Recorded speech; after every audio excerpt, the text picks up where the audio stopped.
Yeah. I'm still working on writing this together, but I'm curious if this makes sense to you. Do you like this view of probability? Like, I don't know if this is something that I should be spending more time thinking about, because I think it's all consistent with what probability is and what statistics is. But it's a very kind of, I don't know, making bets, trying to make money kind of view of things. But I think you can derive all of the math and all of this, it's all the same. Yeah. Um, Especially figuring out what the difference is between probability and statistics. Probability is built on probability spaces, statistics is built on random variables of which are built on top of probability spaces.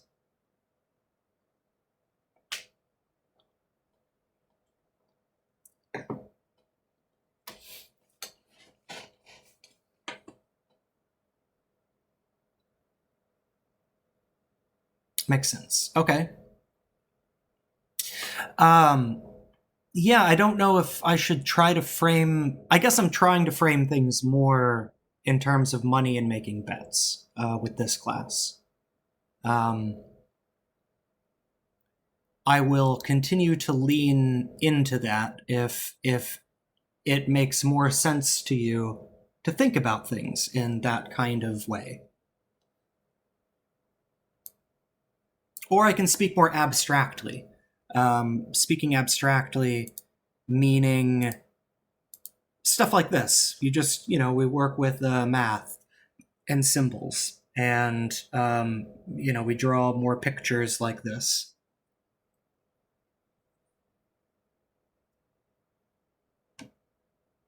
Any preferences for this?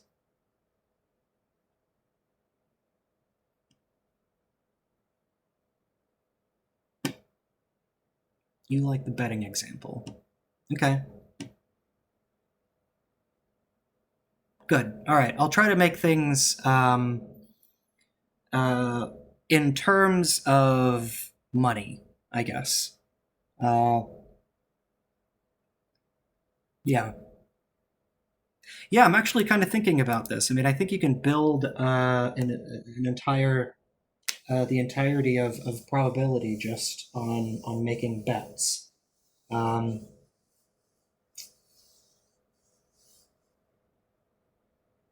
anyway, okay, great.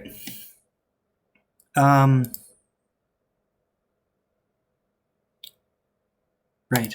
Okay. Well, then I think now would be a good time for our first break. Let's come back in 15 minutes at like 7:10, because after I get back, I want to go through a puzzle with you, and I want you to be able to focus. So, um, uh, after 15 minutes. See you then. Okay, guys, welcome back. um,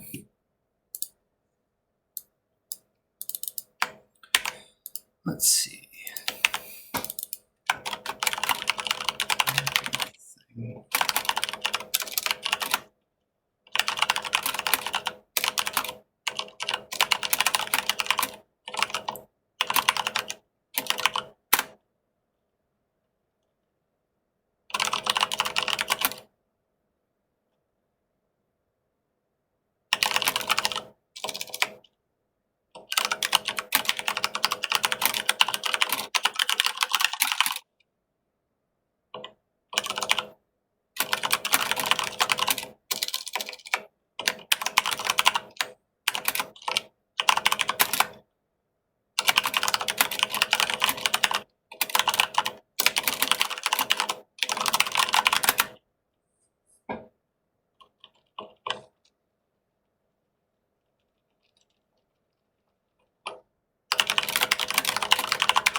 Okay.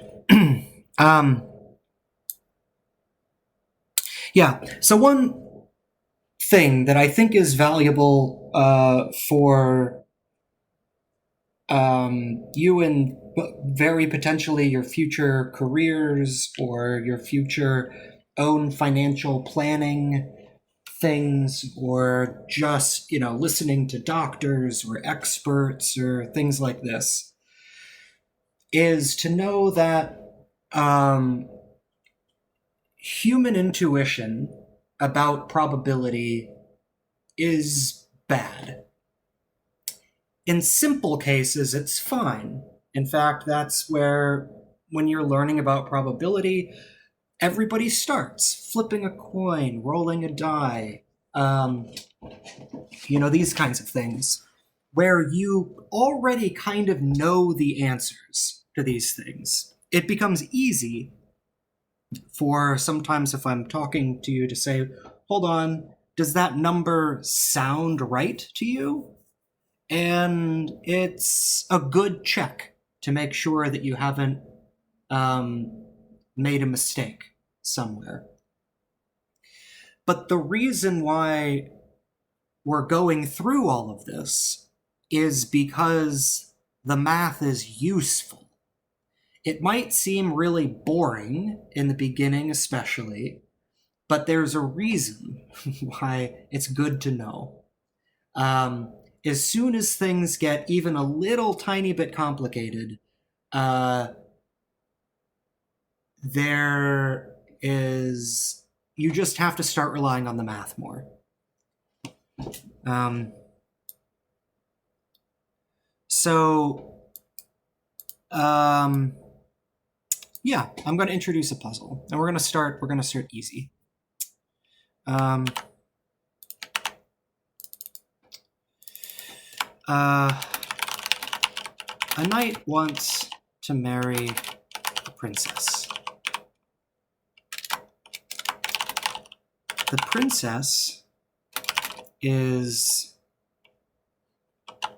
hiding in one of 3 caves. In the other 2 caves, there is a dragon that will eat the knight if disturbed.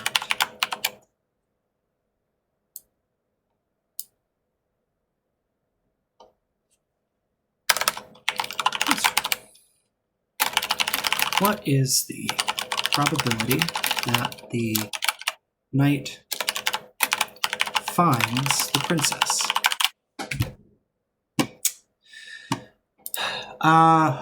Let me pick on, who haven't I heard from today? Kevin? You have Mike?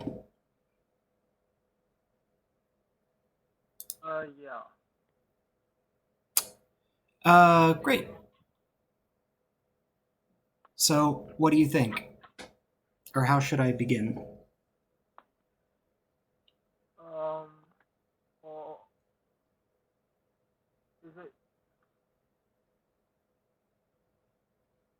uh should lay out the entire question? So like, should write out the probability model. Oh, that would be great. If that'll be useful later. Yeah, we'll save a little bit of time that way. Um,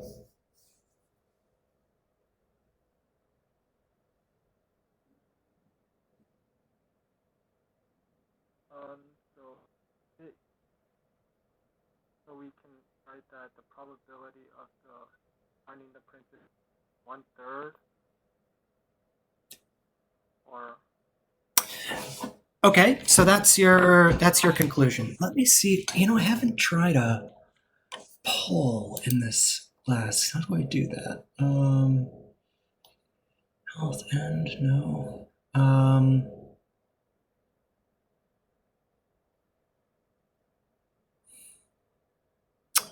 Yeah, there should be some way I can do a poll here, because I'd like to ask that.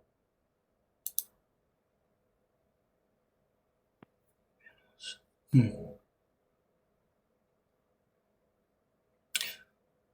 Well, that's annoying. Okay, I can't find it, so I'll just ask the students. I agree that the prince has a 1/3 chance.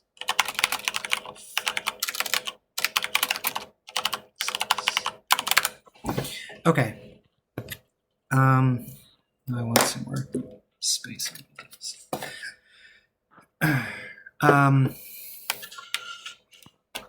So I'll start less formally, and then we will get more formal.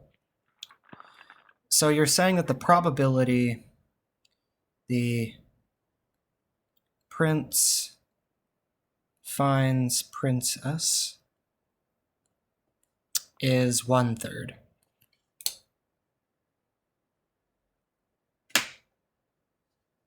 Yeah. Okay. And the probability of prince finding dragon is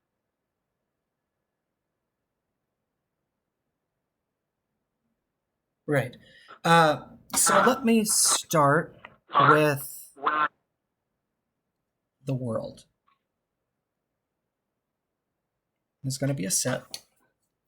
What's an example of, or what's inside of this set of the world? princess or dragon. Come again? Princess or dragon. Princess. Um.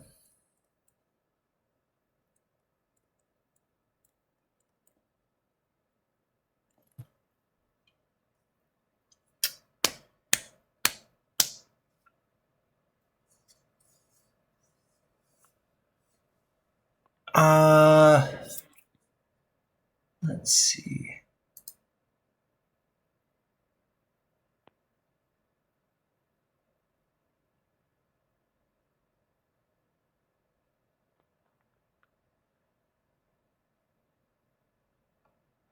This is one way you can go about it. You wouldn't be finished, but yeah.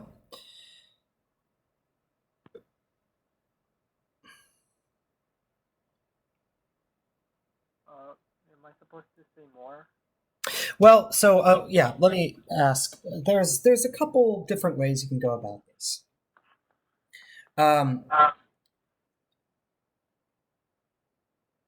There is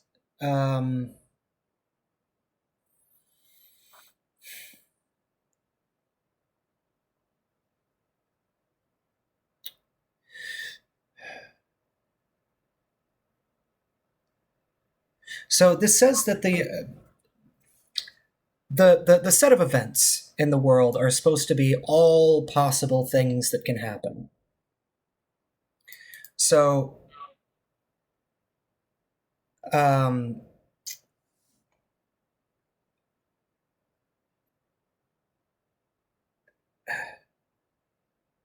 yeah, this isn't quite good.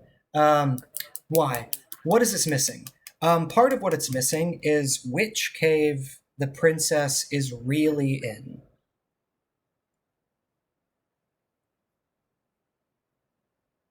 That's part of what this is missing. This doesn't talk about 3 caves at all, or anything. This is just a coin flip. There's more to this story than just a princess and a dragon. Like there's more characters and there's more than 2 caves, but you could potentially build on this.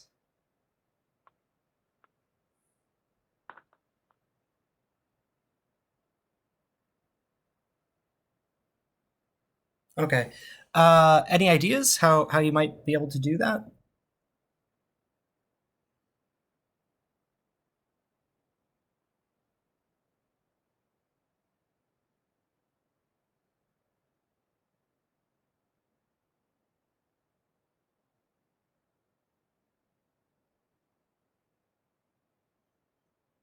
Okay, let me try Daria. I don't think I've spoken to you today.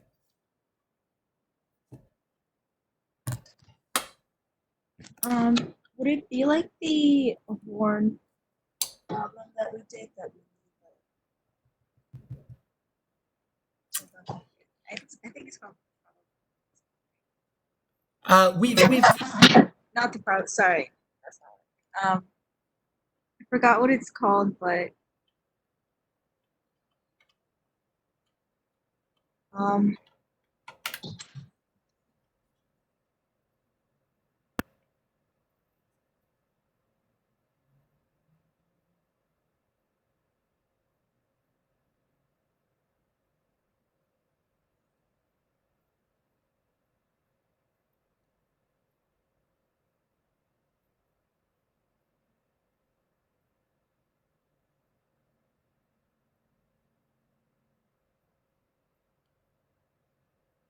I can't tell if you're. Yeah. sorry, I don't know how to like. I don't know how to explain what like in words. Okay. Uh,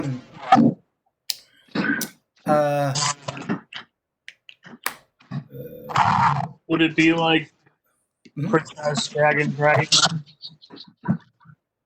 Yeah, like that's Yep. Princess, dragon, dragon. Okay. So this is one possible outcome. Yeah. So this is I'll call this the real cave world. That is the cave the princess is actually in.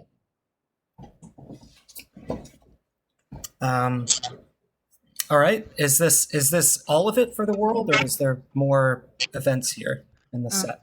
there should be 8, I think. So 8. Can you name some of the others? yeah, dragon, princess, dragon. Um,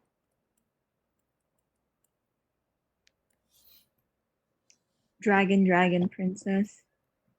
Mm-hmm.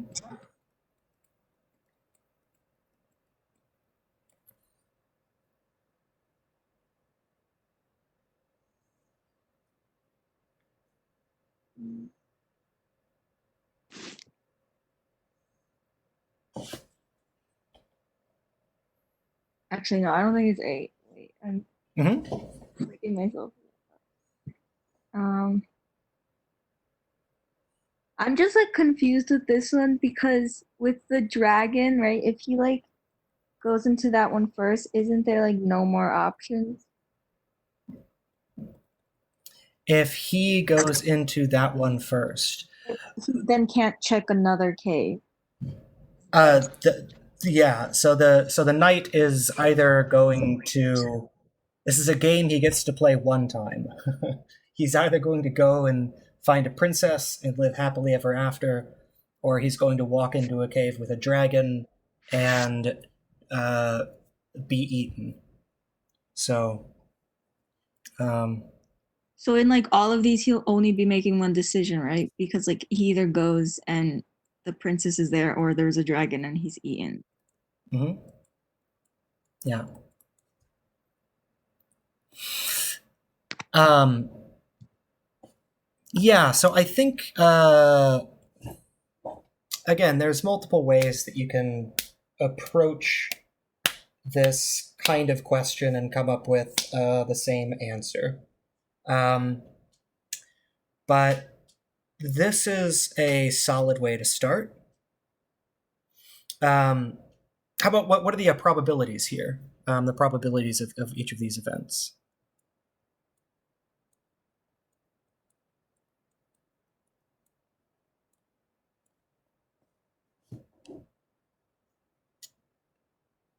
Daria? Um, I'm not sure. Um,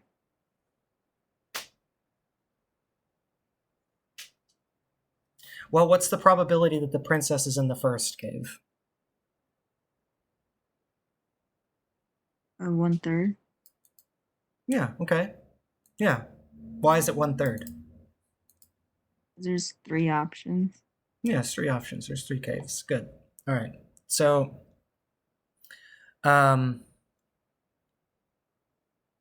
you could also think of this. Well, there's 2 ways you could think about this: the frequentist perspective or the Bayesian perspective. The frequentist perspective would be that, well, imagine that we have, that the knight can try playing this game over and over and over. Like it's like a computer game. And you start, you pick one of the caves, you win or you lose, and then that game's over. But now you can play it again, and again, and again, and again, and again. And how often are you right when you choose the first cave, or the second cave, or the third cave? After many, many, many, many times of playing this game, you're going to have about a 1/3 chance of being correct. The Bayesian perspective is that you should have some type of prior belief. And without knowing anything else, there's 3 caves. The princess is going to be in one of them. So if I don't know anything else, I might as well just kind of flip a coin. Here it's not a 2-sided coin, it's a 3-sided coin. I should just choose randomly, uniformly at random, among my 3 choices. There's no reason to prefer one cave over the other.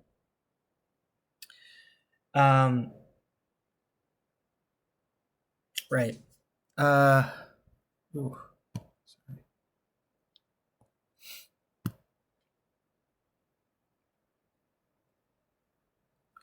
Just to make this a little bit more clear, I'm going to shorten this to RC for real cave, so I don't have to write it a bunch. Maybe I'll just do that here, RC. RC. For real cave. Quick question: Why didn't we multiply like the probabilities for like princess, dragon, like we did in the past?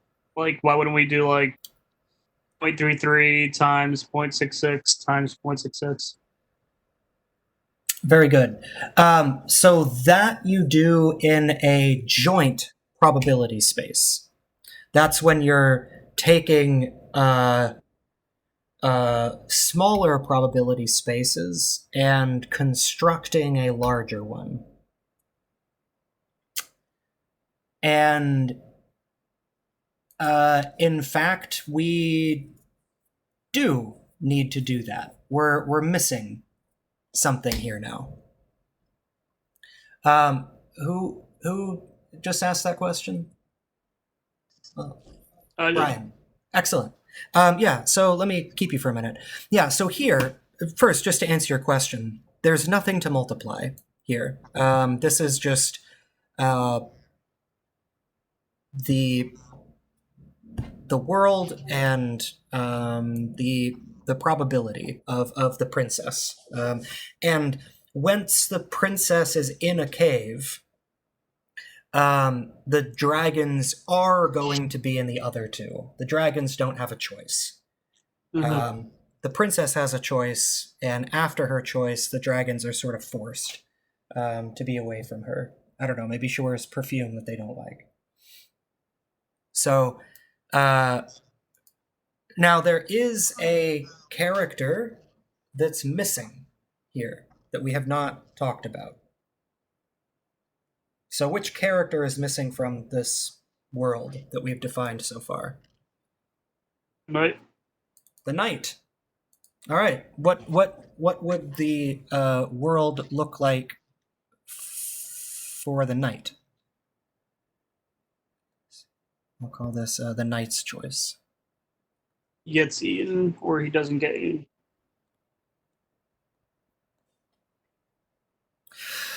That isn't his choice.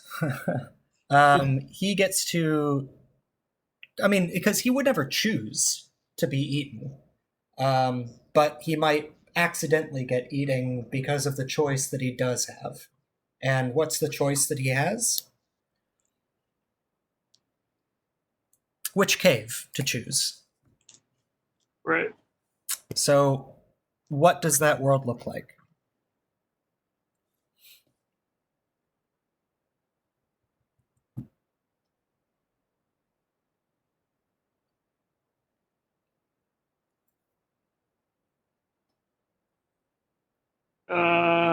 Cave 1, Cave 2, Cave 3 type of. Very good. Yeah. Cave 1, Cave 2, Cave 3. And what's the probability of these? Third. A third. Why is it a third? 3 caves, 1 option.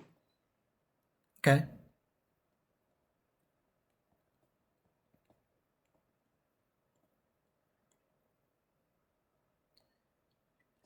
All right.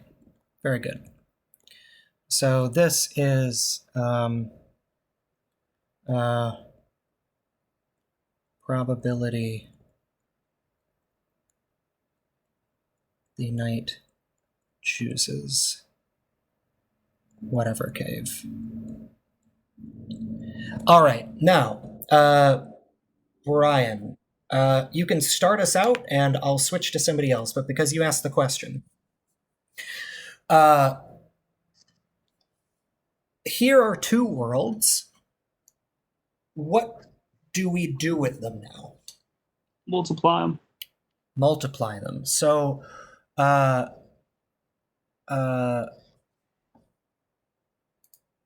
don't know. Do you have a name that you'd like to give that world? I don't know. Reality. Reality. Sure. Reality. Okay. So in reality, there's the cave that the princess is actually in, and then there's which cave the knight chose.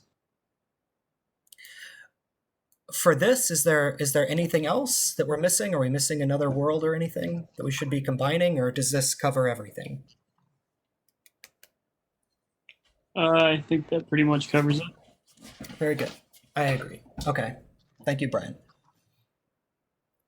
Aneri. Do you have a mic? Yes. Yeah. So this is now hopefully kind of straightforward. I'm just going to ask you to help me finish this this what's called a joint probability space. So we're combining 2 probability spaces together. It's just a process you follow. You don't need to be creative or anything like this. Can you tell me what the process is for this?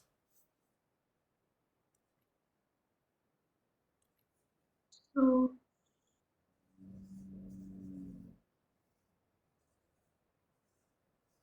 should it be just like 1/3 times 1/3? For yes, for the probability of these things, but we'll get to the function later. For right now, I'm just concerned about the set of outcomes. Okay, so for that, Princess Dragon, and then Princess Dragon. Princess Dragon, and then what? And then Princess Dragon. Like this? Yeah, like I'm not pretty sure.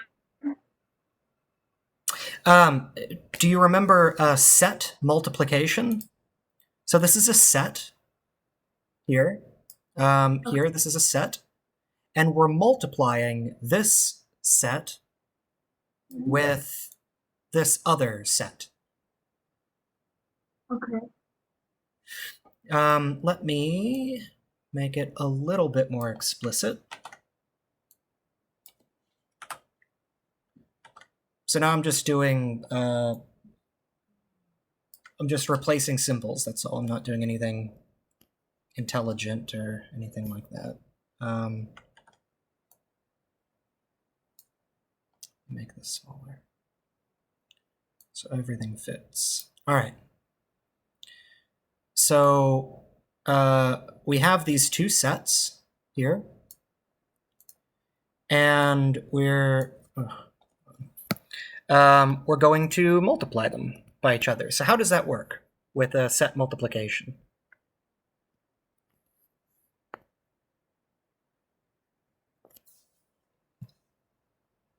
So would that be like K1 times like PDD? Yeah, very good. And then K1 times DPD? PDD. And what else? And K1 times DPD?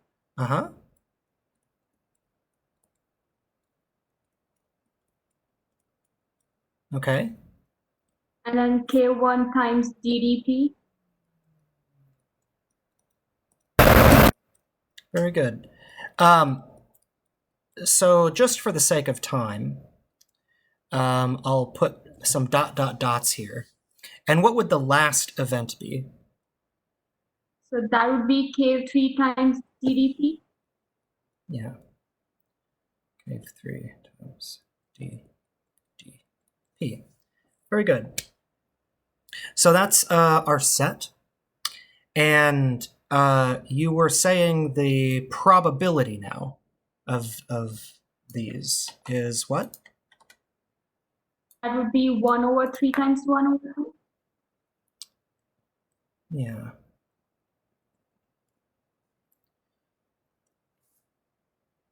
Is 1/3 times 1/3?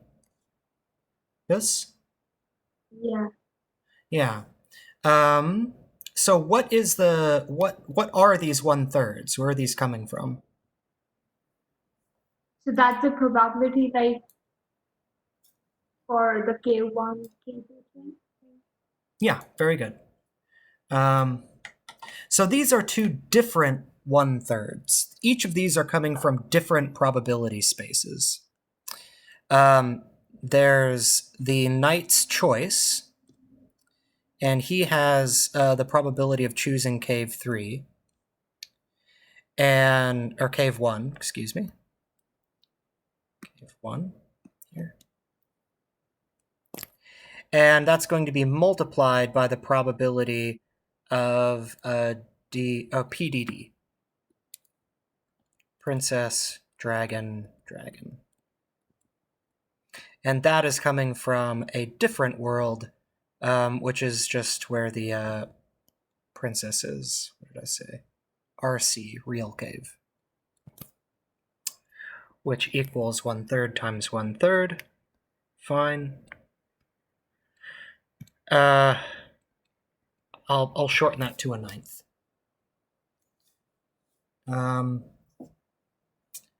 Okay. Will any of these have different probabilities associated with them, or are they all just going to basically be the same as this? I think they would be the same. Yeah, they'll be the same too. So ... 8 more, all similar, and equal to 1/9. Okay. You could write them out if you want. Yes, if both sets are 1/3, can't you just do 1/3 times 1/3? Yes, that's exactly what you do. That's by definition. So this is, again, it's not a choice. You don't need to be creative. This is just the way that joint probability spaces are built. So the set multiplication, you do all possible pairings, for each of these, whatever. and then to figure out the probability of this one event, well, you take whatever the probability was of, the event coming from one world times the probability of the other event in the other world, and that's it. Again, you don't have to be creative. This is always true. This is just the rule for building a bigger game using smaller games. All right. So when we started, we said this. Let me pick. Afafta here? Do you have a mic? Yes. Yeah. Do you agree with this? That the probability that the prince finds the princess is going to be 1/3? I do. Great. So now we have the world where that would be happening. Mm-hmm. How do I get to this? The probability that the prince finds the princess being 1/3. How does this happen? Would you just like kind of rotate through the probabilities of each, like checking each of the caves and then like going through that? Yeah, kind of. So this event, I'm writing it in words. Prince finds princess. But an event is just a set itself. Mm-hmm. So which elements are in this set? This prince finds the princess. The P and the D? The P and the D. I don't follow. Like the probability of like where it says like the cave 1 with the comma P. Oh, very good. Yeah, sure. Yep, that could be one. So hold on. I'm trying to make sure everything fits without it getting too sloppy. Yeah. So here, this. The prince finds the princess. This event. Oh, why can't I get black?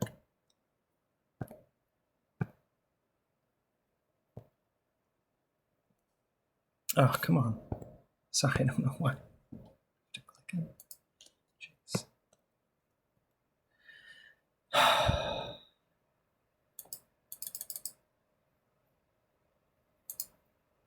Crazy. All right. Oh boy. Okay. Whatever. Sorry, I don't know why. Yeah. So there's cave 1 PDD. All right. Mm-hmm. What else is in this set? The cave 1 DPD. Cave Or 1. I think it would be the. Wait.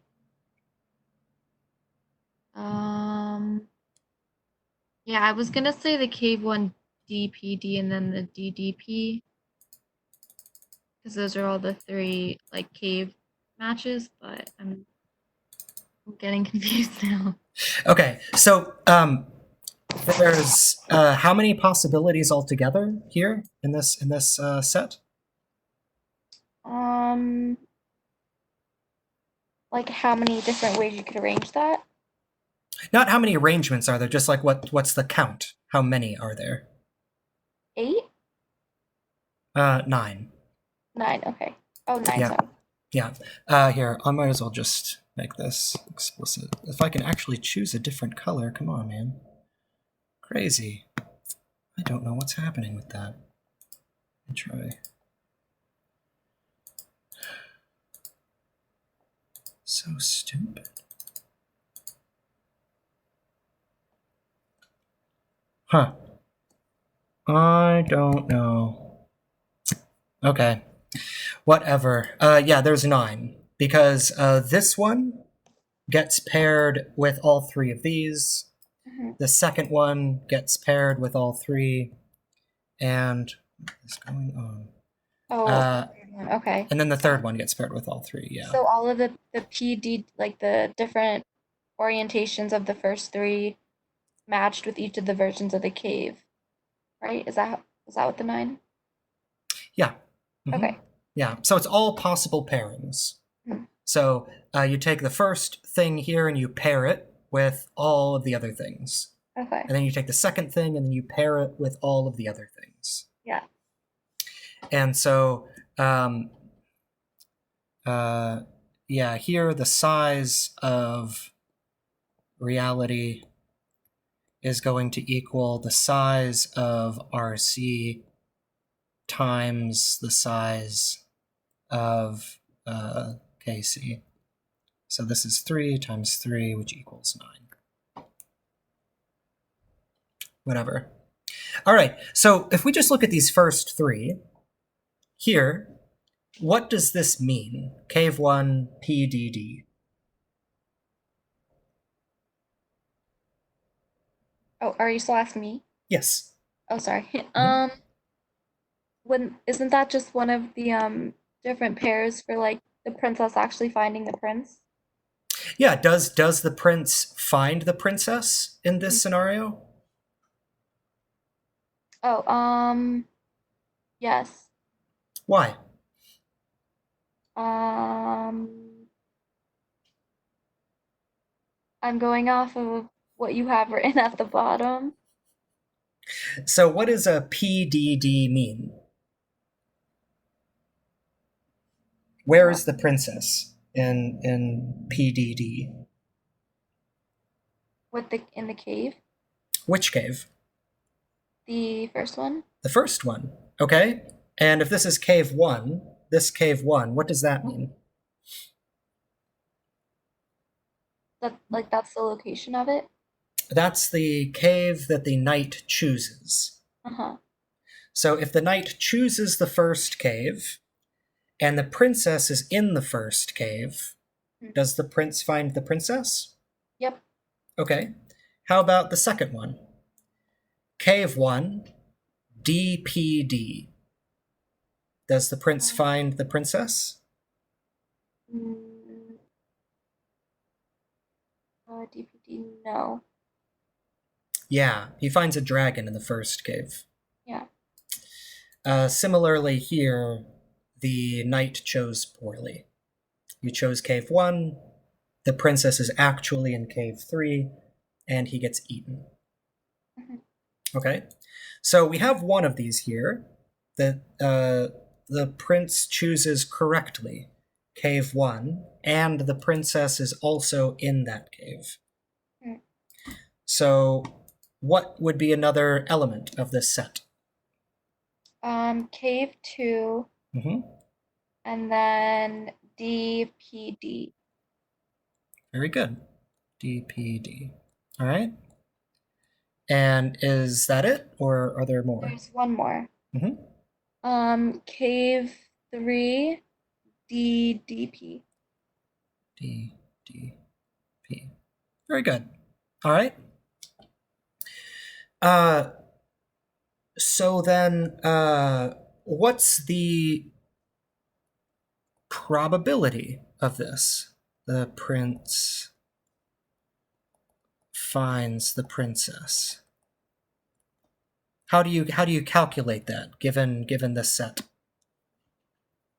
Well, since there's 9 options, I guess, right? Then, Hmm. like, 3 of the options would actually equal him getting to her, so 3 over 9. Very good. So this is 3 over 9, which is simplified to 1/3. Very good. So thank you very much, Afafta here. Right. So all the way up here, we guessed the prince finds the princess, and that has a probability of 1/3. That's something that I'm guessing everybody just jumped to. You don't have to think too hard about it, and you're correct, it is 1/3. But this isn't like flipping a coin.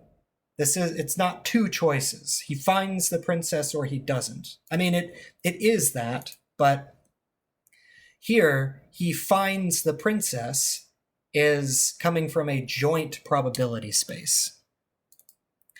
And so you might not have realized it, but this 1/3, you know, there's lots of 1/3s. 1/3 can be a sixth plus a sixth. It can be 2/3 minus 1/3. But this 1/3 is 1/9 plus 1/9 plus 1/9, which is 3/9. That's what this 1/3 is, where the prince finds the princess. Why are you adding these up? Well, first of all, this is a joint probability space, again, where there's where the princess actually is, there's the choice that the knight makes, and you define a world of possible outcomes along with the probability of any of these single outcomes. And by the definition of an event, I mean an event's probability is the sum of all of the elementary events that comprise it. So this event is made up of 3 elementary events, and so you add all of them up and you get 3/9, and you simplify and you get 1/3. Okay. I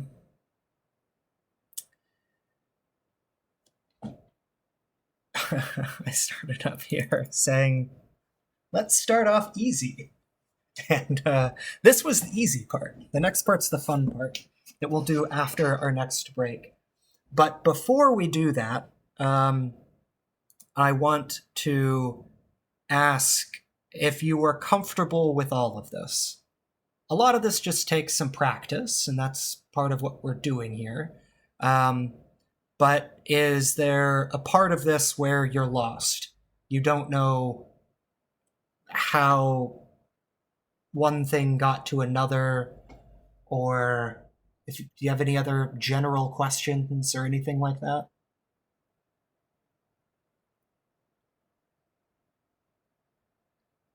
It's understandable now. No questions. All right. Well, I will leave this here on the screen. Let's take a 15-minute break. So we'll come back at 8:10, and we'll add an extra piece to this. All right. Thanks, everybody.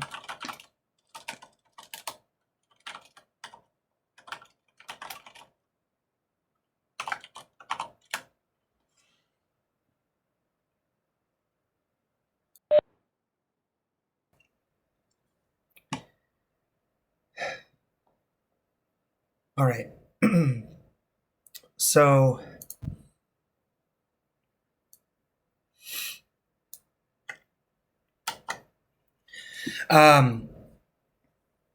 yeah, the last hour I was introducing to you guys a puzzle. Part of this is good practice figuring out how to build probability spaces, and especially joint probability spaces.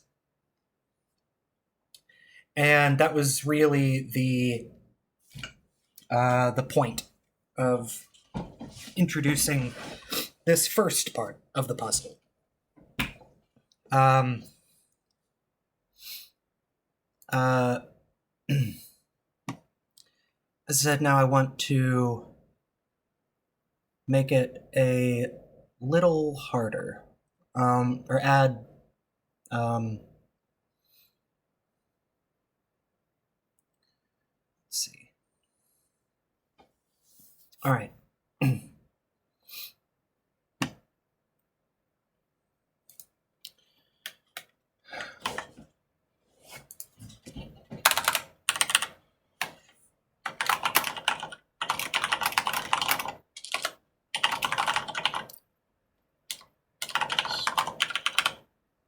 Okay. So, the first part, a knight wants to marry a princess. The princess is hiding in one of 3 caves. In the other 2 caves, there's a dragon that will eat the knight if disturbed. Actually, there are dragons, right? Other 2 caves. That's fine. Okay. Now, this is the new part.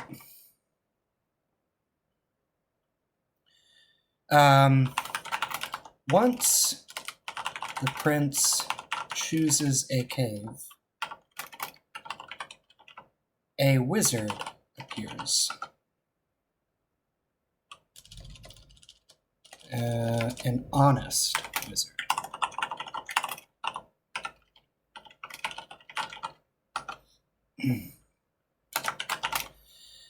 The wizard tells the knight honestly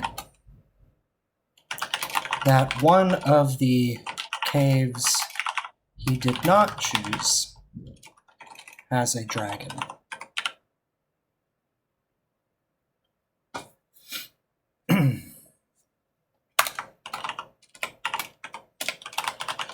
The knight,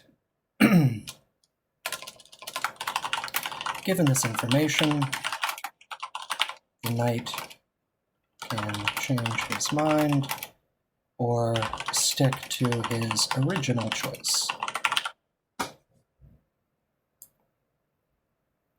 Question. Should the prince change his mind, or does it not matter?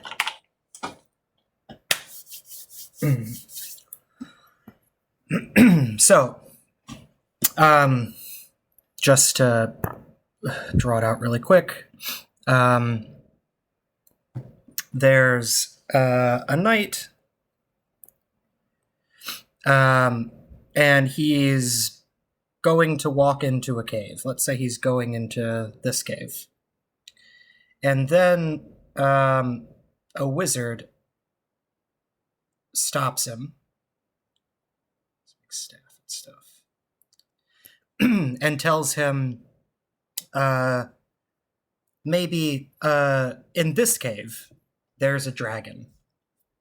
He casts a spell or something, and the dragon flies out of it. The question is, should the knight continue looking in his first choice, or should he change his mind? And does it matter? Is it all the same? If it matters, why does it matter? If it doesn't matter, what do you think? Change his mind. All right, Jake, do you have a mic? Yes. Yeah. Why should he change his mind? Well, when he had the 3 options, he had 1/3, and then after finding out that one of the dragons was in the cave he picked, now with only 2 caves, it's a 50-50 chance. So, like, with only thinking of the probability, it'd be smart to take those odds instead of having a 50% chance of winning instead of 33%. Sorry. So, all right. You say originally he has a 1/3 chance of being correct. Yeah. then, and I guess what, each of these are a third, something like that. Now the wizard comes, reveals a dragon, and you're saying that there's a 50-50 chance. Where is the 50-50 on this? I don't know if it was 50-50 or now it's like 66 or something, but the odds increase after the ones revealed of the dragon. This is like the same question from that movie 21. It's like the exact same question. I forget how he explained it, but I know the odds increase when the one's revealed. I don't know the movie 21, but okay. Good. All right. Very good. Thanks. Yeah. How about Brian? You say that he should change his mind. Why do you think so?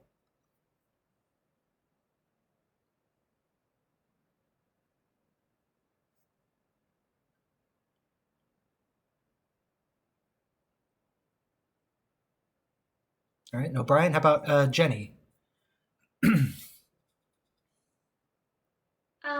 I thought he should change his mind because um the wizard said that one of the caves he didn't choose has a dragon, so Mhm.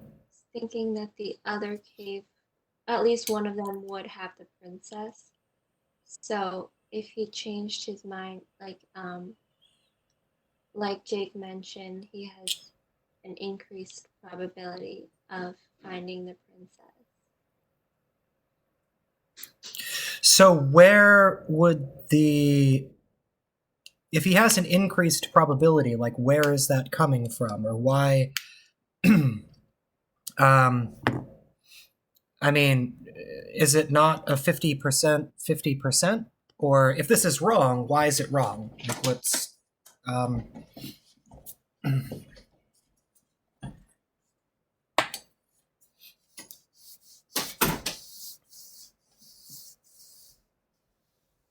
I'm not really sure how to explain that. So is this something that you've heard, like a similar problem before? Or it just makes sense to you that maybe it's not 50-50, or I don't know what, but in any case, changing your mind if you have a chance is the right thing to do. No, I've never heard this problem before. I just thought, based on the information, that he should change his mind. Okay, very good. um, let's see. Raymond and Aneri, do either of you guys want to say why you think it? Wait, he. Yeah. I'll tell you why I think that. In my eyes, like it doesn't. There's nothing really he can contemplate more. Like it's going down from a 1/3 chance of choosing the same cave to a 1.5 chance. So like the chances just go up, and there's nothing really he needs to like think about. Like, well, let's say he considers going into the other cave, they both have the same chance, so it doesn't really matter. You know what I mean? Like, I don't know how to explain it. Like, there's nothing more he can think about to, either way, it's a 50% chance, so it doesn't matter if he tries to do the other cave.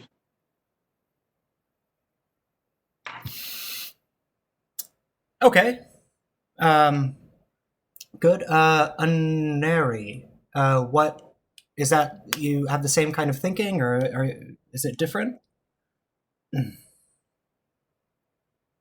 Yeah, I think that it doesn't matter because if he goes to there are two choices left with him, but it might be that the princess is still in the cave that he first chose, so I don't think it doesn't really matter.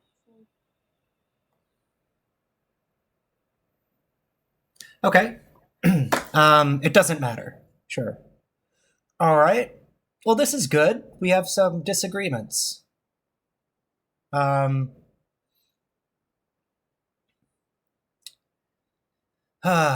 see. Yeah. So there's a couple general problem-solving techniques that are useful.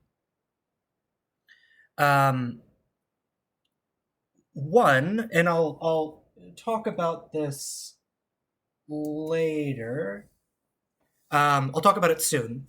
But one is to take an idea and blow it up. Make it here. For example, now there's 3 caves. What if there were 100 caves? How might things change? Because when there's 3, you have 1/3, so you might have a half, and there's 2 caves, and anyway, it's easy to kind of get mixed up a little bit. So we'll talk about blowing it up in a minute, but think about that for a little bit. And just that's a very good technique in general, to take claims or hypotheses or whatever and try to see what would happen if you made the problem much bigger. Sometimes the solution becomes more obvious. Another is kind of doing the opposite, where if something seems complicated, start very small and simple. And this is sort of how you're learning probability in this class, that first we start small. We start with coins, we start with die. These things are simple, you can wrap your head around them. And then, once you have a good feeling that you understand things when they're nice, make it a little bit more complicated and start adding stuff in. And at least this way you can figure out, you might lose your footing less often. The last thing, because he was one of the dungeons he didn't choose as a dragon, meaning now he has a 1/2 chance that his choice is correct, rather than 1/3. Right. So, yeah. As soon as saying that this is one way that people think about this problem. So there's 3 choices. The wizard, he had a 1/3 chance of being right. And the princess is a 1/3 chance of being in these other caves. And after revealing a dragon, well, now there's 2 choices left. So the new probabilities become a 1/2 and a 1/2. And that's it.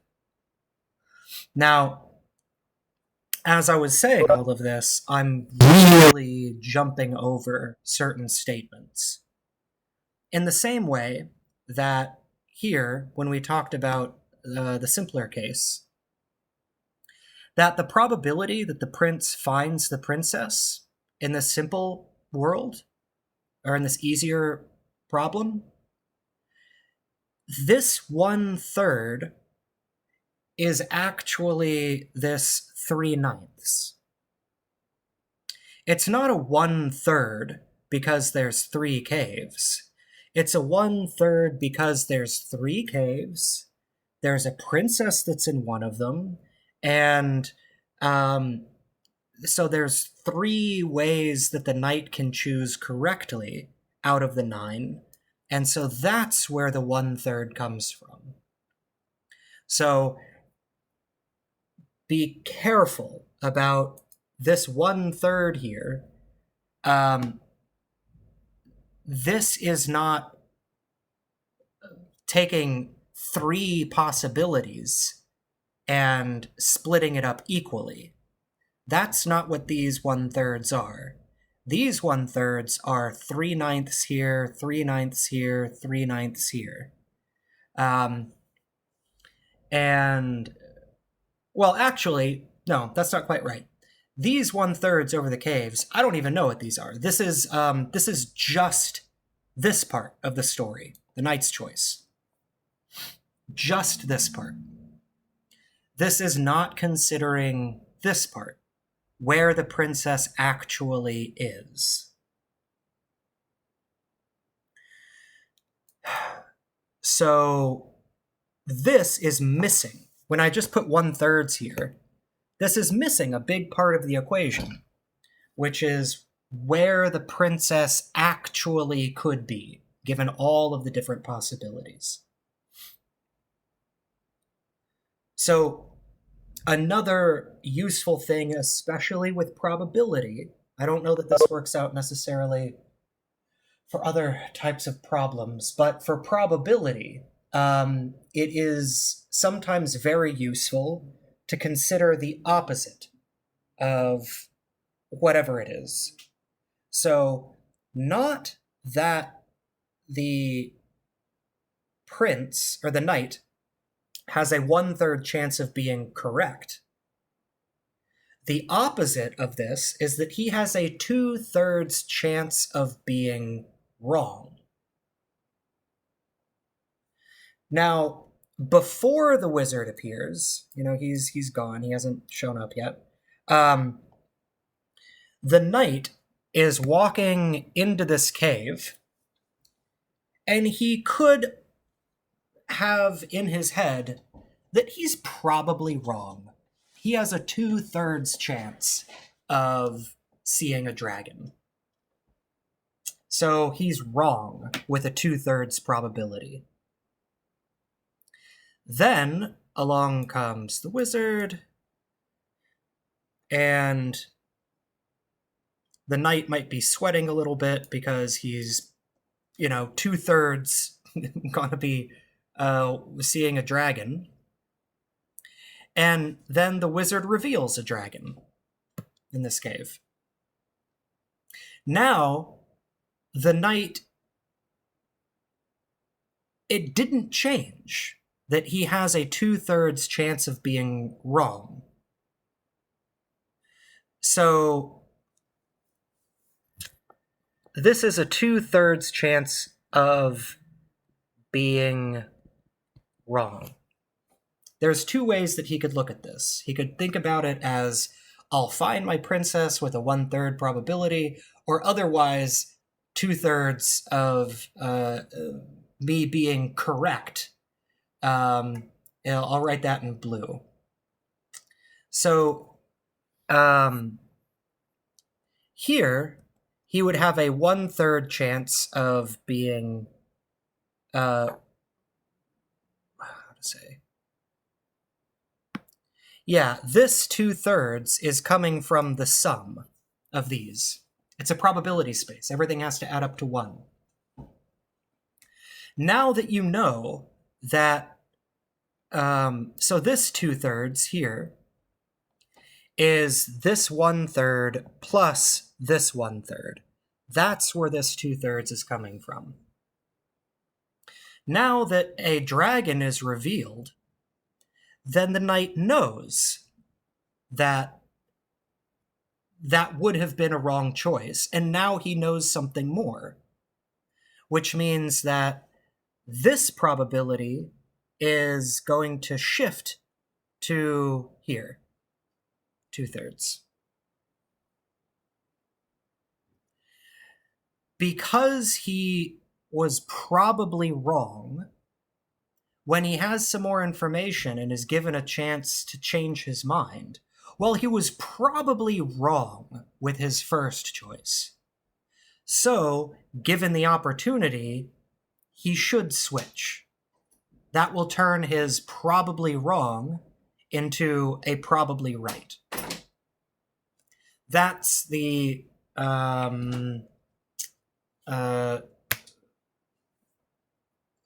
wordy way of explaining this. So just to emphasize it again, the knight should change his mind.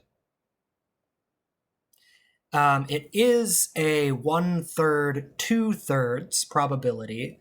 There's never a half and half. Everything is 1/3, 2/3, or, like this.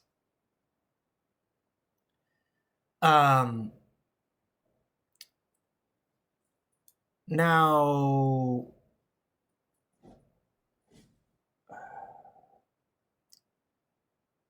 let me try to copy this and figure out how you could take a world like this when the world is simple, and then where does the wizard come in? to this world. So let me copy this here. I'm assuming that we're all still happy with the construction of this world and stuff. So here we have still the princess being in a certain cave, really, and the knight choosing one of these caves.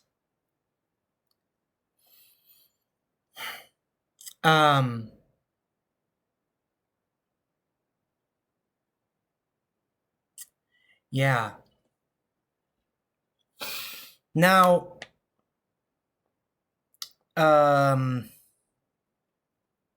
sorry, I'd like to try to keep all this on the screen if possible.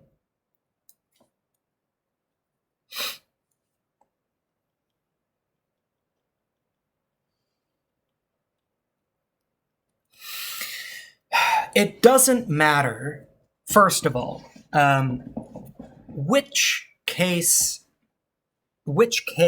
the princess is really in. So let's just choose one. Let's pretend that the princess is actually in the first cave. The same thing would happen if she was in the second cave or the third cave. So we'll just say, for the math sake, that she's in the first cave. What would things look like then? Well, if she's actually in the first cave, then we have of this world. So the princess is actually in the first cave. So that is this set.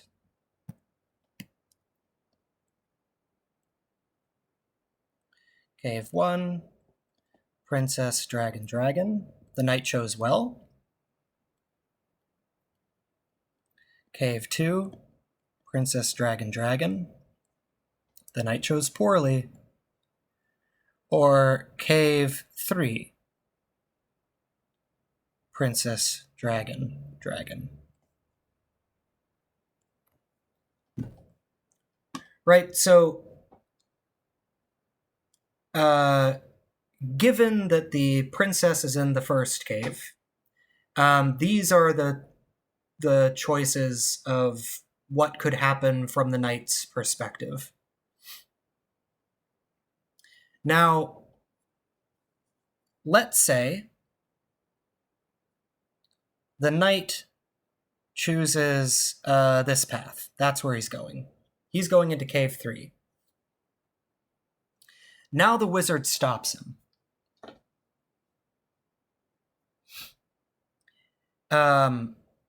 Let me pull in somebody. Who have I not talked to a bunch? I don't know, Yuhi. I haven't heard about you from this example. Yes. Okay. So here, if this is, again, I could copy this for if the princess was in whatever cave. I'm just fix it. She's in the first cave. Now the knight's going into the cave 3, and the wizard appears. The wizard is going to be honest and reveal a cave that has a dragon in it.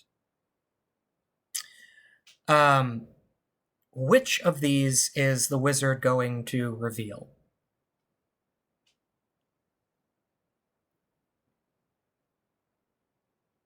A dragon in it. Right. So there's 1, 2, 3 caves. Yeah. The prince is going, or the knight is going into cave 3. Yeah. And we know that the princess is actually in the first cave. First, yeah. Can the wizard reveal the first cave? No. No.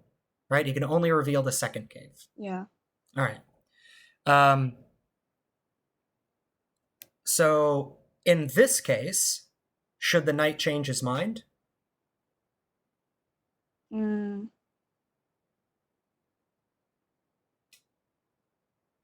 No. No? So the knight goes into the third cave? But no. And sees the- Right. Yes. Yeah. Because Yes. he chose the third cave. Yeah. Yeah, because he chose wrong. Yeah. Okay. Now, same thing. The princess is actually in the first cave, and the knight is going into the second cave now. Mm-hmm. What can the wizard do?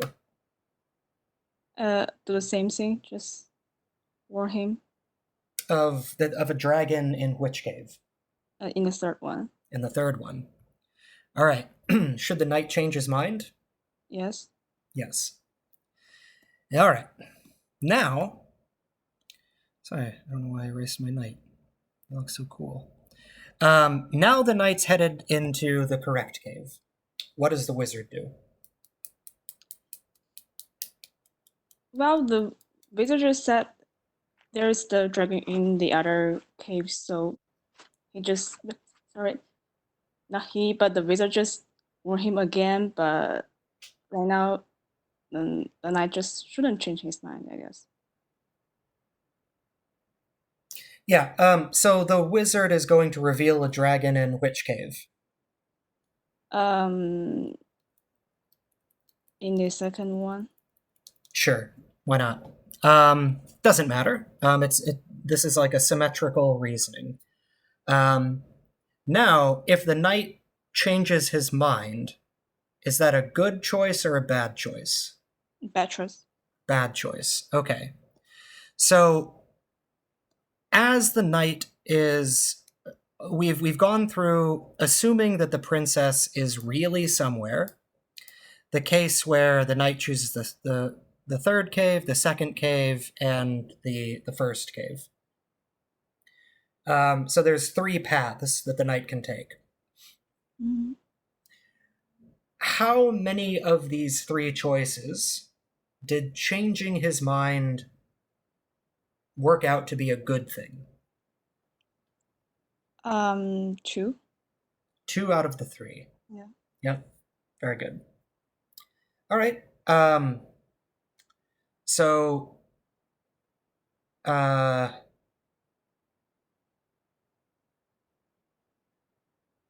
yeah. Very good. Well, because I have you here, Yuhi, does this make sense to you? Why he should change his mind?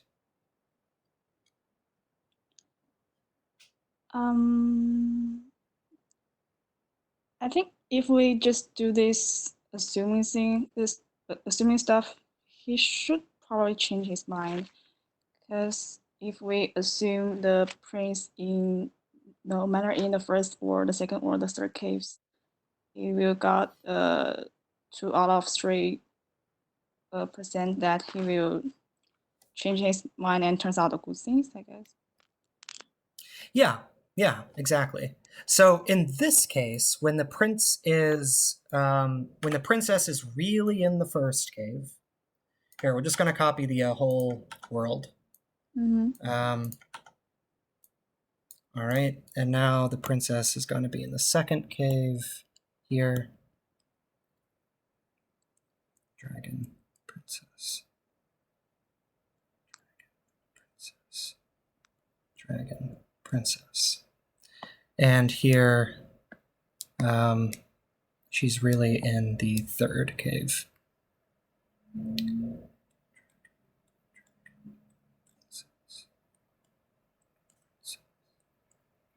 Princess. Okay, great. So here, this is when the what we just talked about, and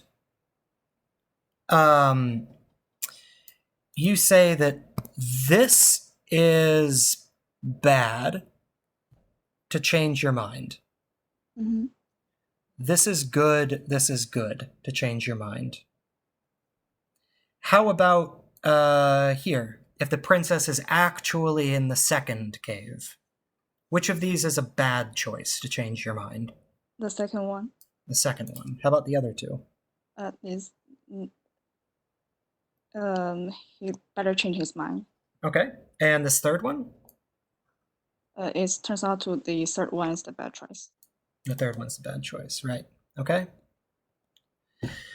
So, what's the probability of everything that remains? So this is the probability change mind good.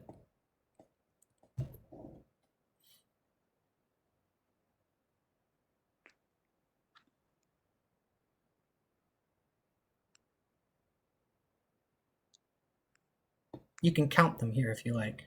I mean, there's 9 of them altogether. 3, well, actually, so the set of changing your mind is good is this.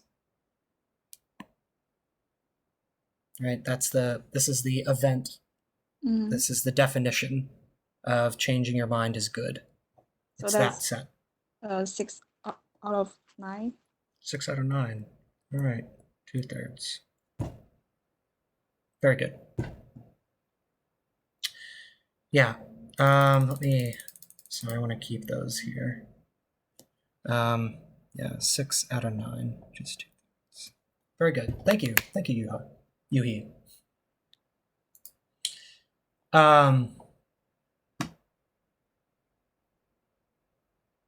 Okay. There's how to say. So I'm explaining this from different angles. Any of these is correct. I mean, I think this way is kind of the best because it's the most formal and you know that you haven't made a mistake with it. And it's building from a world where you know things make sense and all you're doing is figuring out which what event you're talking about. Which of these possibilities are inside of the set that defines this event. Here, there's 1, 2, 3, 4, 5, 6 of them. And you can, as we just did, eliminate from the whole world. Just start eliminating the ones that don't fit, where changing your mind is bad. And that's one way to get to the 2/3. Of course, you could do it the other way around. You could define the probability of staying is good. Then you'd get the 1/3 probability. That's here. And now there's 2 sets. Changing your mind is good, changing your mind is bad. And the probability of changing your mind bad is 1/3. And the probability of changing your mind good is 2/3. This is the only way that there's a half and half. It's not a half and half choice of the caves. The half and half is changing your mind good, changing your mind bad. But this is not a 50-50. There's 2 events, but this is like a weighted coin.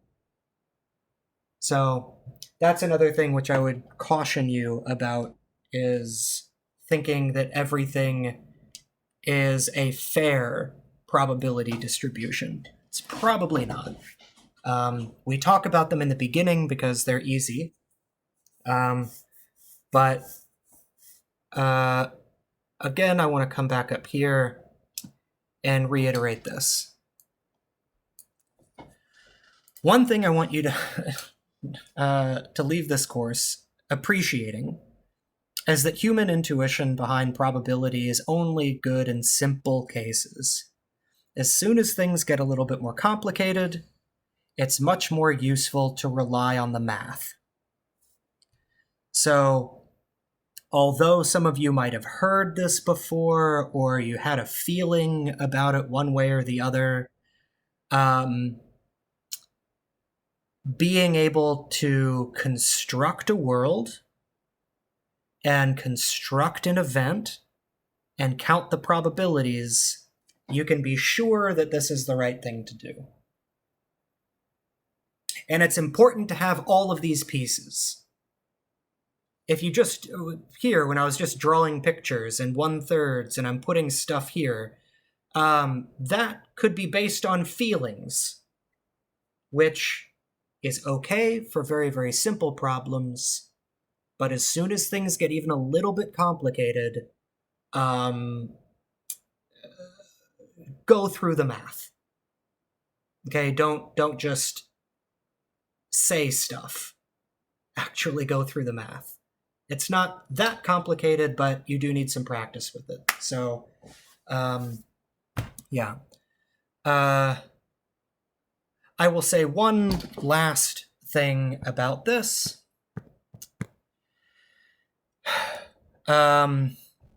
Which is using Bayes' rule. That is the probability of A given B is equal to the probability of B given A times the probability of A over the probability of B. Now, I don't just want you to memorize this. It means something. Okay, there's something that's happening with this. So now that we've done the hard stuff, and hopefully you're convinced, if you're not, unmute yourself and let me know where you're lost. Now that we've done the long way, here's a short way. But what's actually happening here, behind the scenes, is all of this. Certain numbers are going to be cropping up and things, and there's a reason why these numbers are this way. In fact, you're kind of, taking a shortcut through this stuff. So here, A is the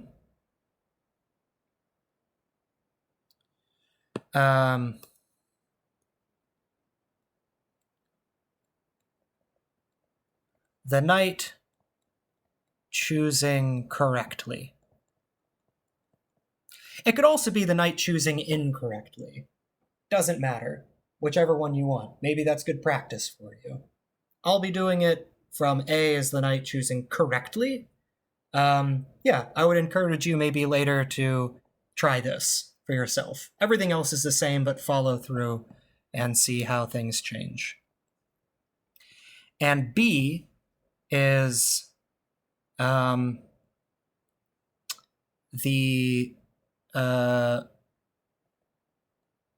wizard reveals a dragon in one of the other two caves. Okay? Well, first of all, the probability of A, we've already said, is 1/3. Great. So now we know this much. How about the probability of B? Let me ask you guys. I don't just want to put all this down. How about Kyle? Hey, what do you think the probability of B is?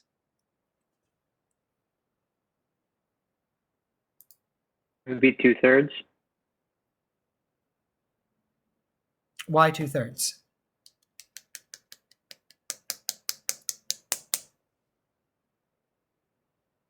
So if it were 2/3, then that means that with a probability 1/3, the wizard won't reveal a dragon. Can you say that again? Sorry. So if you say that the probability of B, that's the probability that the wizard reveals a dragon, if this were 2/3, then that would mean that the probability of not B would be 1/3, right? Right. So what is not B? That's the wizard doesn't reveal the Doesn't dragon. reveal the dragon. Yeah. Is there a case where the wizard doesn't reveal a dragon? No. No. So what is the probability that the wizard does reveal a dragon? It would be 1. Exactly. Very good. Why is it 1? Because he's going to show a dragon each time. Yeah, he's always going to show the dragon. He may or may not have a choice of which dragon he reveals, but he'll always show you one. All right, now, so now we've got this part. And so this is, yeah, this last one, the probability of B given A. And I'll stick with you, Kyle, if that's all right. So this is the probability that the wizard reveals a dragon in one of the other caves, given that the knight chooses correctly.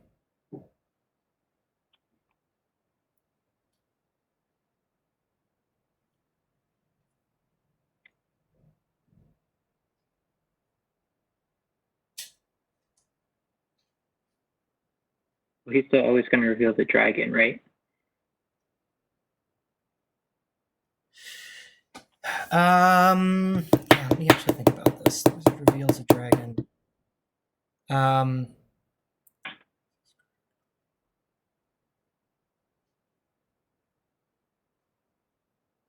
Yes, he's always going to reveal a dragon. Yeah, actually, I think I didn't set this up quite right. Hold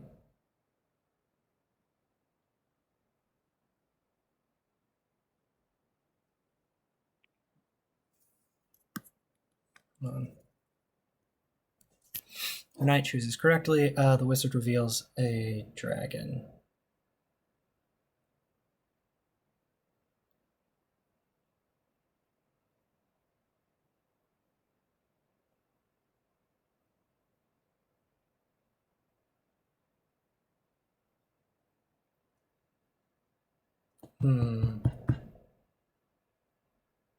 Yeah, I'm sorry, I didn't set up these events quite right. Let me think about what the right way is to do this.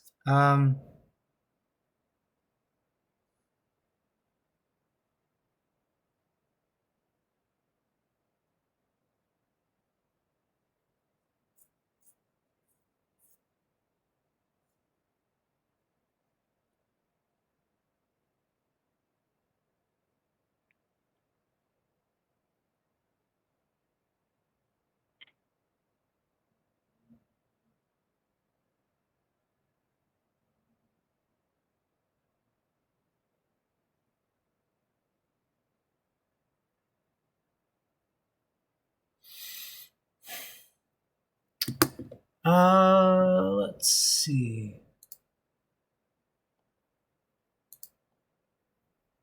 Yeah, sorry, I should think about this a little bit more, I guess. So, yeah, somehow B isn't quite this isn't the B that I want. I want to change this B to something else.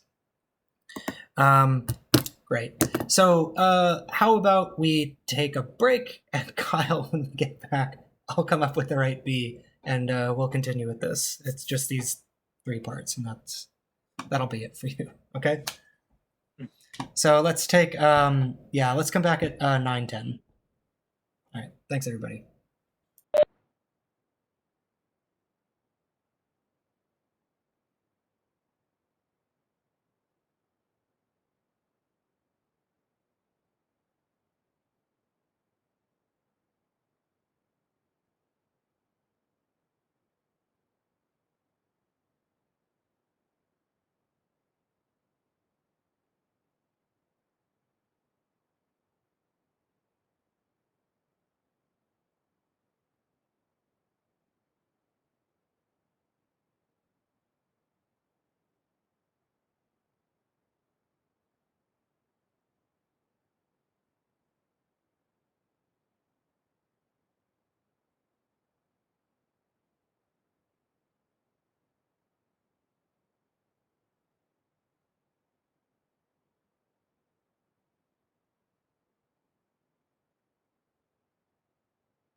All right, welcome back, everyone.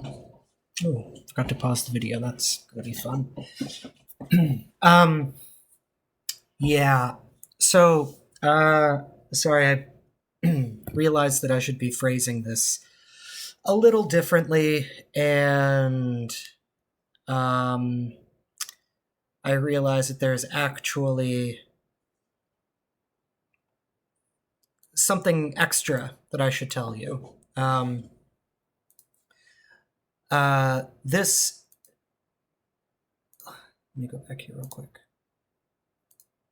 Earlier, when we were discussing the homework, and I was saying that there's a step here using the law of total probability that you can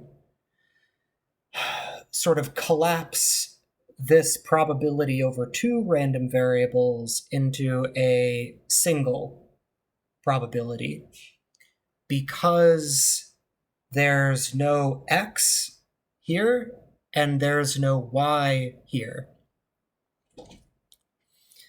I didn't give a very complete description of that, and actually I should, for us to be able to calculate this, the probability of b here. So I'm going to put this in the probability part, the law of total probability.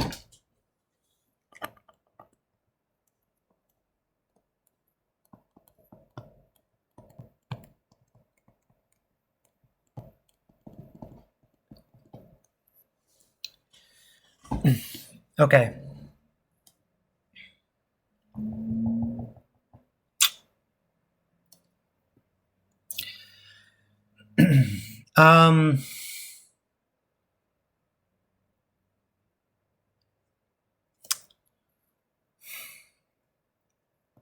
I'll draw a picture here.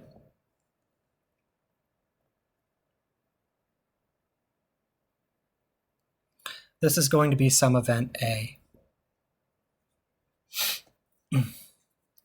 And I'm just going to break this up. I'm going to shatter the entire space. Okay? So,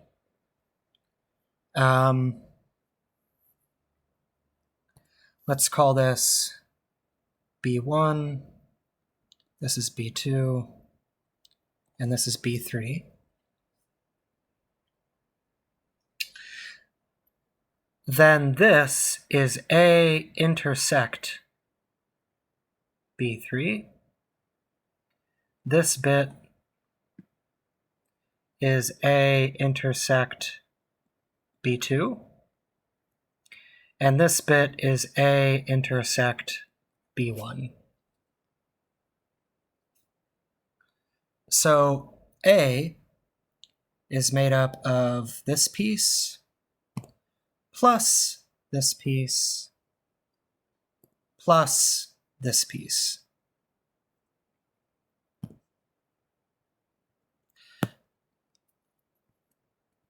The probability of A is equal to the probability of A intersect B1 plus the probability of A intersect B2 plus the probability of A intersect B3.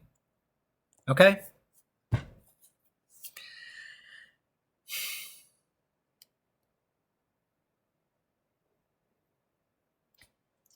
So this is the geometrical interpretation. I'll take the same thing, same picture, except now, instead of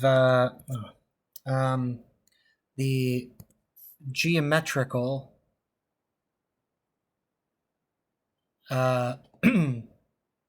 interpretation of this, I will remind you that also we know the probability of A intersect B1, for example, is equal to the probability of A given B1 times the probability of B1. So this is a definition of an intersection. So the probability of both A and B happening is first the probability of B happening, and now given that B has happened, what's the probability of A? And so these things are equal. And so this here is also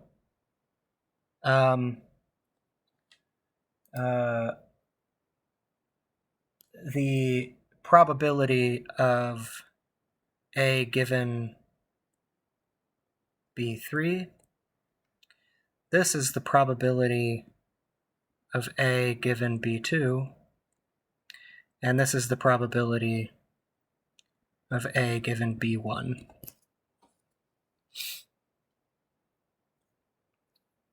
So this implies that the probability of A is equal to the probability of A given B1 times the probability of B1, right? That's this part.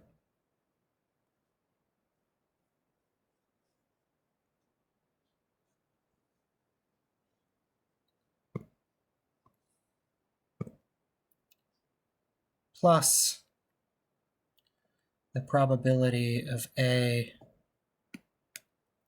given B2 times the probability of B2. This is just rewriting this. And lastly, I don't know, if we rewrite this,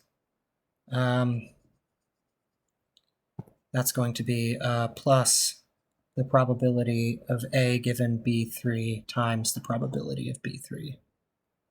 Okay, so this is just called the law of total probability. All right, so you can sort of split up a space and count each of the parts and calculate a probability. Any questions about this?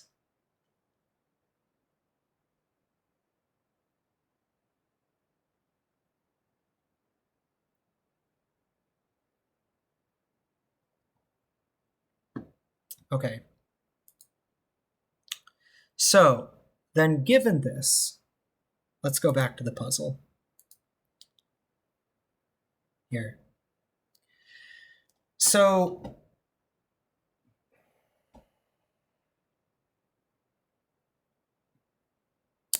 this is the setup. A knight wants to marry a princess is hiding. There's dragons in another two caves here. This is where Bayes picks up. The prince chooses a cave. Now, let's consider the event that the prince chose correctly this cave. Then a wizard appears, and the wizard reveals a cave. So this is the setup here now. We have, let's say that the knight chooses the first cave. Let A be the event that the princess is actually in cave 1. Okay, so this is the knight choosing correctly. Now, the wizard reveals one of the other caves. It doesn't matter which one you choose, I just chose cave 2.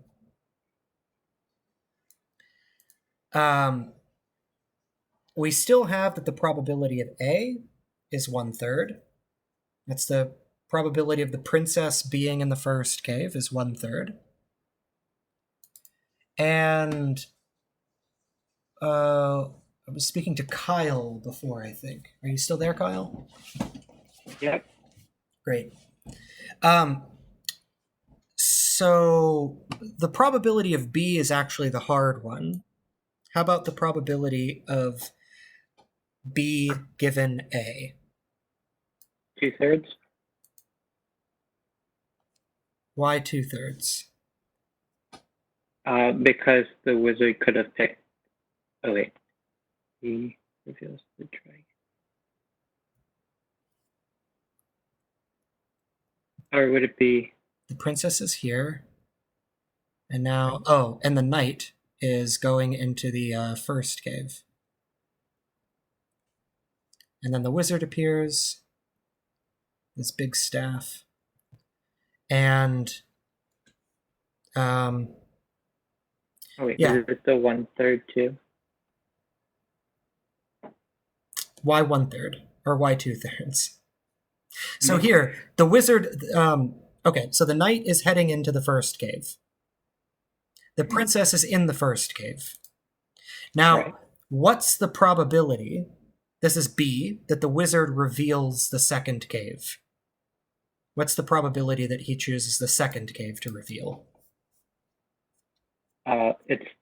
It's 1/3 because he is not going to choose the first cave, but he could also choose the third cave. Okay, so you're saying that it's what, 1/3 and 2/3? The wizard is likely to prefer revealing the third cave?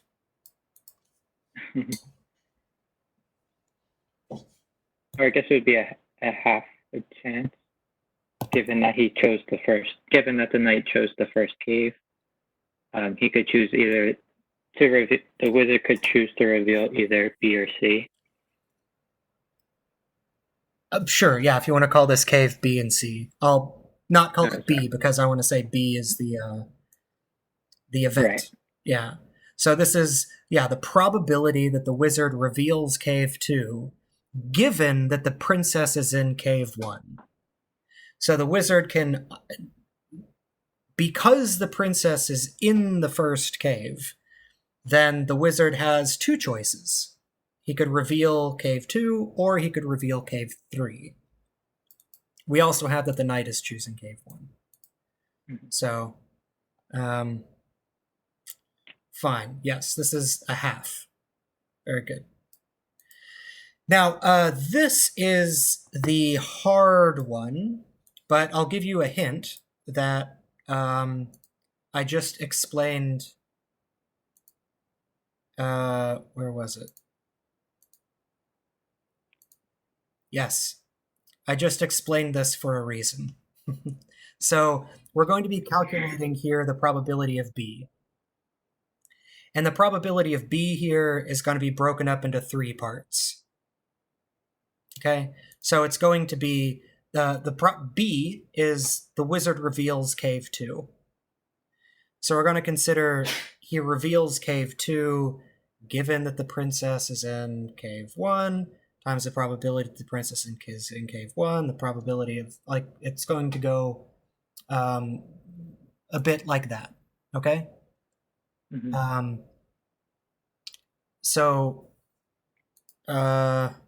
that's why I needed to go back and, yeah, do that.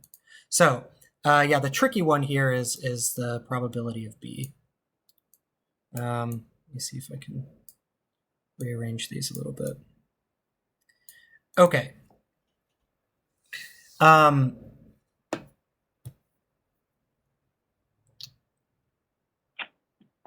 So this is going to be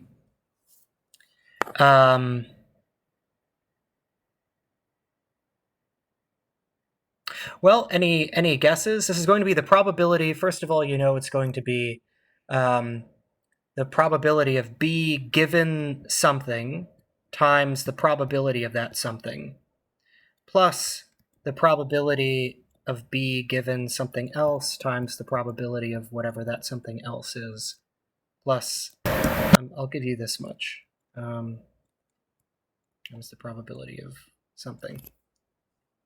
So how could, like, what, yeah. How do we sort of shatter this event B? He's revealing cave 2. Yeah, any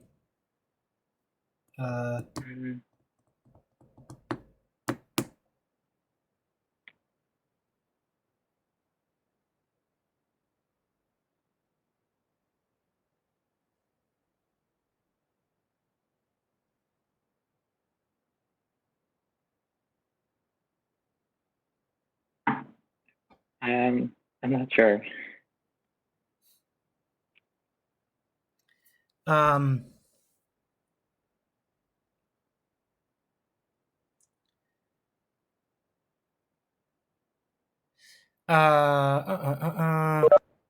it has to do with where the princess really is. Okay. How about that? In fact, I might call this A1 because the princess is actually in cave 1. There's your next hint.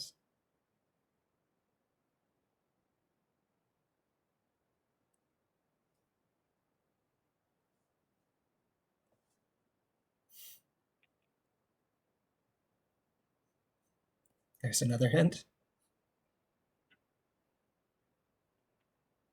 So we're trying to figure out what's the probability that the wizard reveals cave 2. But this is not given anything else. Just what's the probability that he's going to reveal cave 2? You could probably make a guess of what this would be without knowing anything else. Yeah.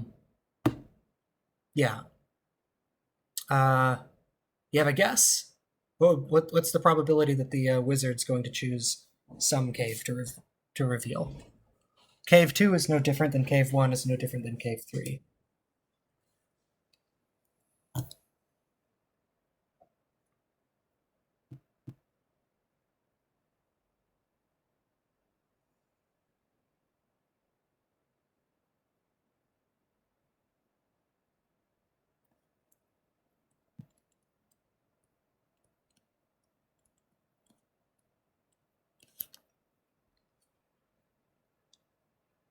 You would guess 2/3.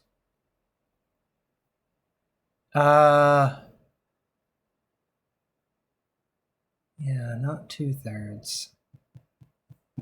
It's a good guess, but yeah, like let's anyway. So how to say? How to set this up is a little tricky. I'll try to think about why this is a good setup. I don't like that it's maybe not entirely unclear.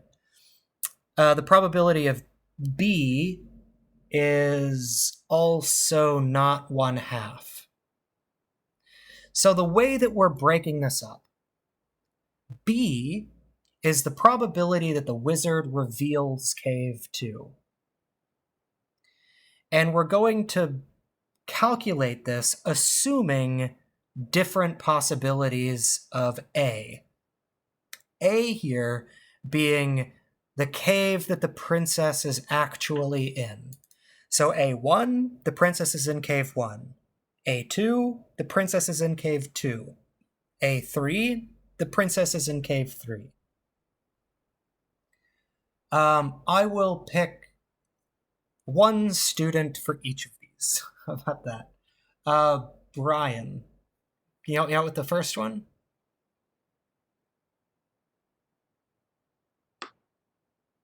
Not really sure what we're doing. Not really sure what we're doing. All right, so I'm trying to show how you could also solve this problem using Bayes' rule. Where so far we have two of the three things that we want to calculate. We have the probability of A here. Mm-hmm. We have the probability of B given A here. And now we're trying to figure out what the probability of B is. B is that the wizard reveals cave 2. I'll tell you that one way that you can calculate this is that you break B up into pieces. Here, what that means is the probability. Okay. Is it a half for the first part?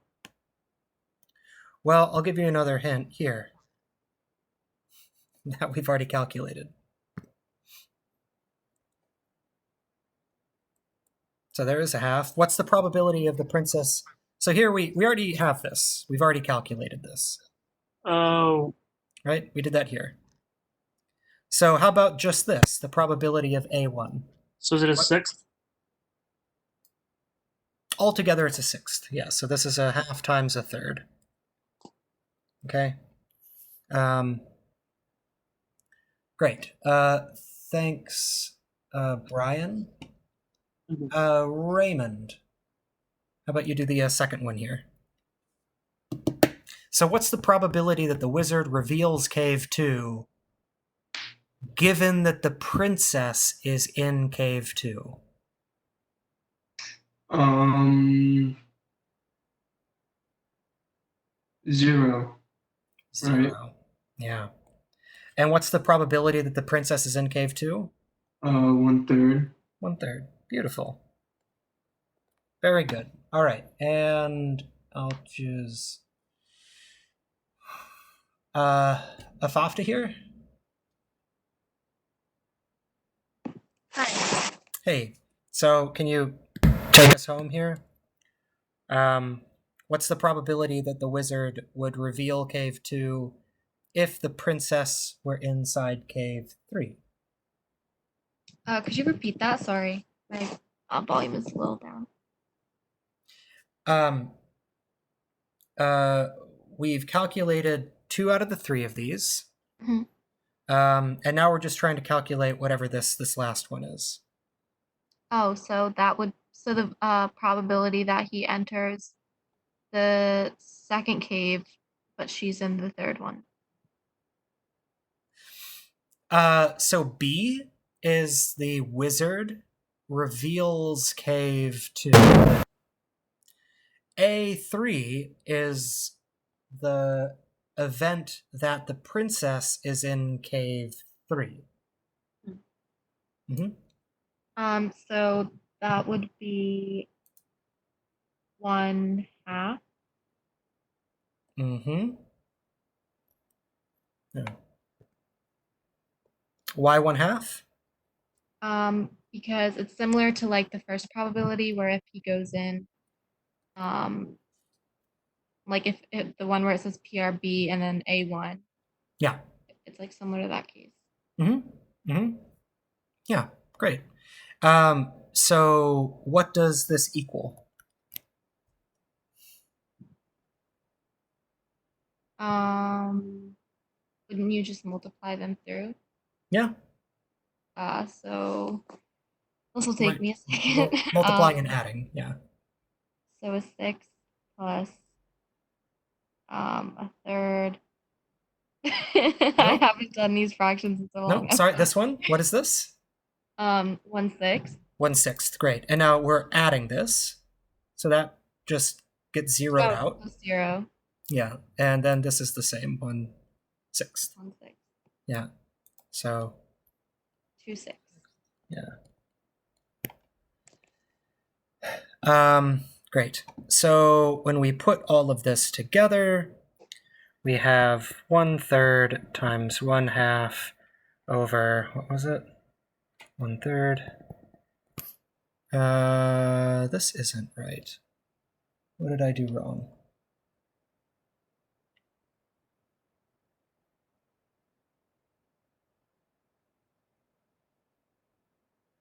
Oh. Nope, sorry.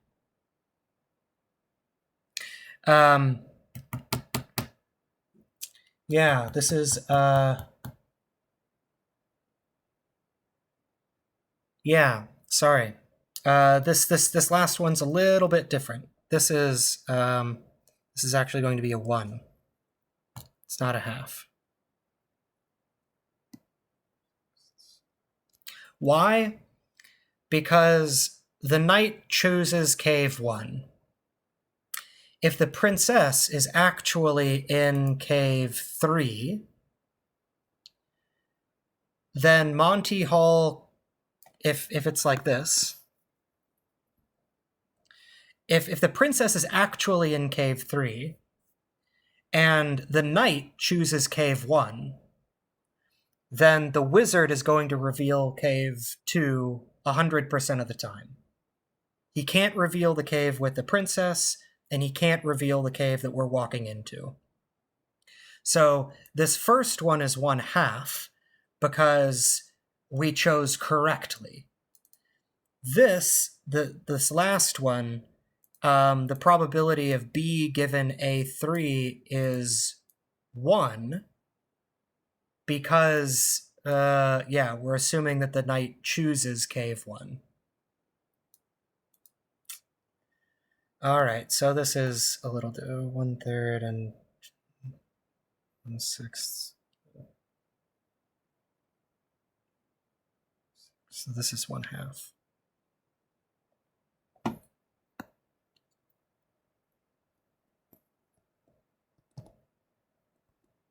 This is correct.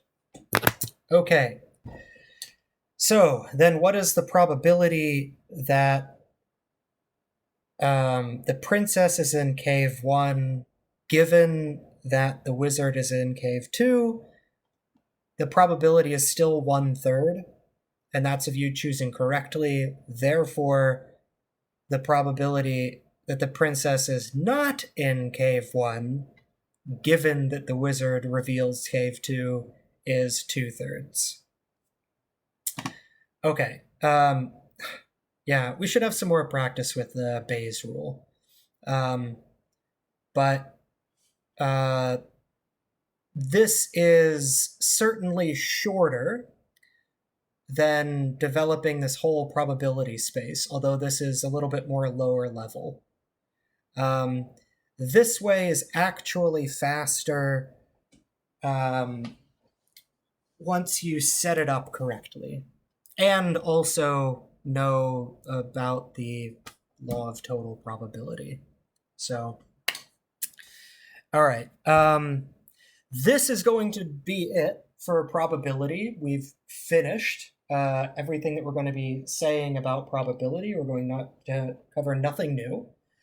There is one more application of Bayes' rule that I want to discuss with you guys. I'll do that on Thursday. It's no new material. It's just taking another application of Bayes, and also knowing that we're bad at probability unless you do the math. So that one should be much simpler than this today. We will also continue talking about random variables, probability distributions, particularly the continuous distribution, and a bell curve, basically. And that should be it. So I'm finished with class today. Good luck on the homework. I hope that I'm sure you guys will do fine. Yeah, if you have any questions before next lecture, feel free to reach out. Otherwise, I'll see you next Thursday. Thanks, guys. How long will it take for you to grade the homework? Probably not long. This class. Yeah, I mean, it'll be done by the end of the week.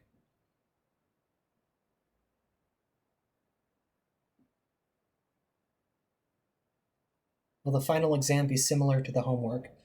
Insofar as the kinds of questions that you could expect, yes.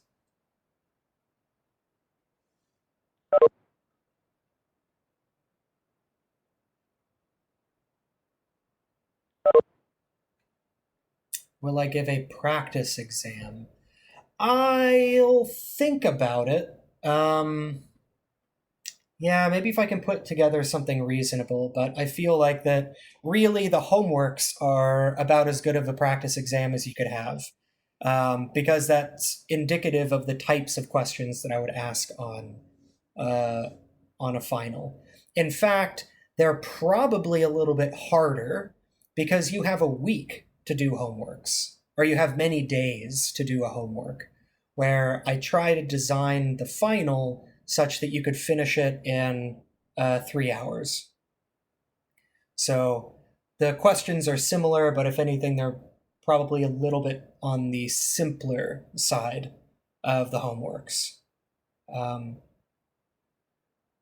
Yeah. That being said, I mean, I don't know. I can think about it if I have time to do this. Will there be a project or a midterm? So I think we're going to replace the midterm with a project. Everybody seemed to like that idea. So this week we'll be finishing probability, random variables. Next week I'll talk a little bit more about probability and random variables, along with showing you some code. Expected at least one lecture talking about Excel, maybe a little bit of Python, and yeah, maybe this week I'll assign a homework.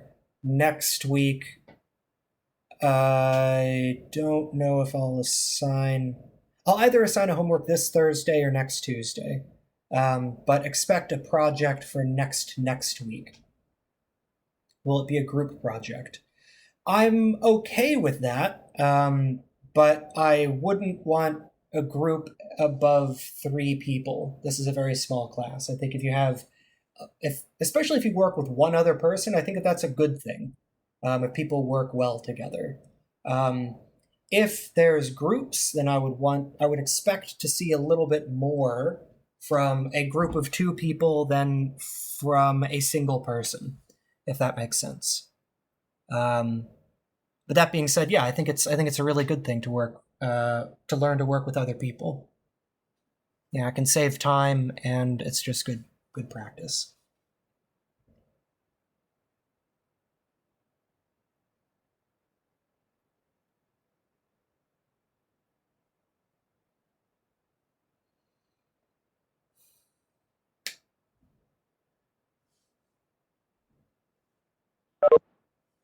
Hey, I have one quick question. Yeah.